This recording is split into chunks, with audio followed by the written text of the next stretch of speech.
A gente está vivendo um momento no Brasil de muita contestação ao governo do Bolsonaro. E a gente viveu, logo antes disso, um impeachment, puta de um monte de corrupção, um monte de merda do PT. E aí os dois, de repente, eles voltam para a cena, né? O Bolsonaro permanece e viram as grandes opções para a eleição desse ano. Mas o tratamento dado midiático é bem diferente. Eu queria saber se você acha que a maneira com que a imprensa lida com o governo do Bolsonaro é justa.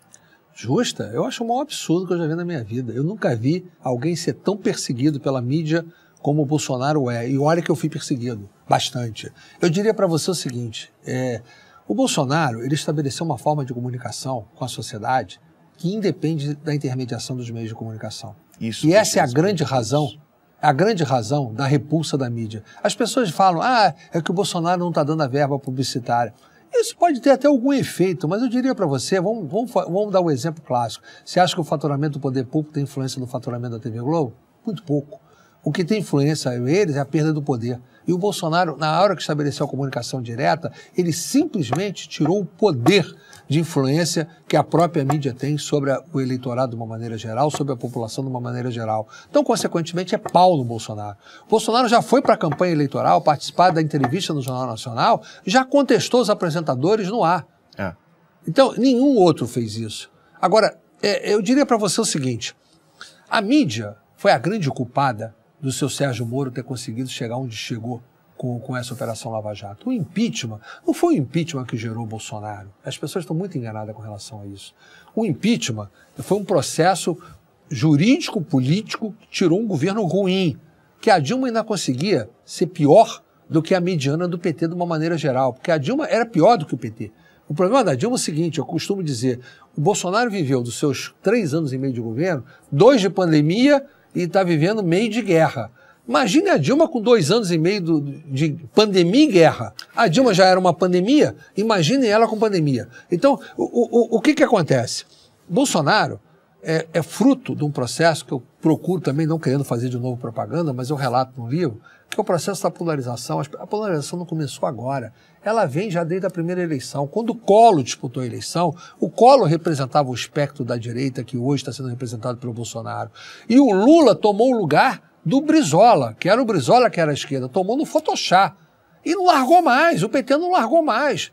Aí com o Fernando Henrique tomou o lugar do Collor pelo impeachment do Collor, essa que é a verdade, o PSDB tomou, e o Bolsonaro tomou o lugar do PSDB, porque esse processo da Lava Jato, ele acabou com o PSDB naquele momento também. Quando teve aquelas denúncias contra o Aécio naquele momento, aquelas imagens, aquela coisa toda, o PSDB sofreu com aquilo. Não tô dizendo que é justo ou injusto, não quero entrar no mérito. Eu estou falando em termos de deterioração da imagem pública. Então o Bolsonaro, naquele vácuo, ele conseguiu ser o anti-PT, que o PT nunca deixou, com o Lula na cadeia, que eu acho que foi um grande erro, que o Lula tinha que ter disputado a eleição de 2018, tirar o Lula da eleição foi um erro, o Lula não teria ganho aquela eleição, o Bolsonaro ganharia do mesmo jeito e nós teríamos diminuído muito a polarização política que está havendo hoje depois da eleição do Bolsonaro.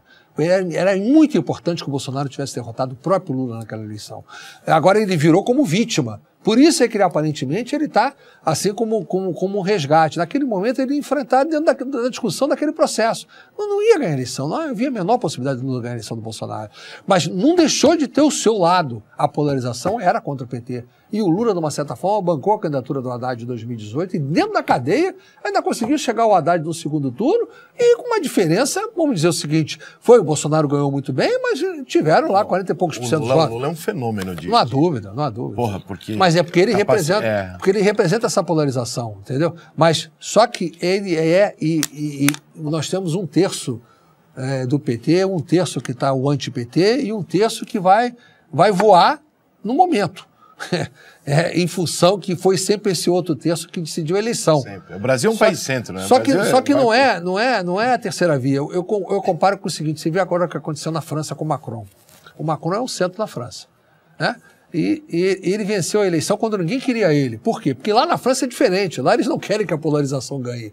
Eles querem derrotar a polarização. Então a esquerda e a direita se enfrentaram e o Macron acabou levando porque ninguém queria que ficasse com o lado da polarização. No Brasil jamais haveria terceira via, porque as pessoas não querem definir pelo centro, querem justamente com o lado da polarização vença. As pessoas não e foi isso que meio aconteceu. termo no Brasil, eles Não querem, não querem. Embora quem decida seja o eleitor do meio termo, mas acaba indo para um lado, ele opta por um lado da polarização.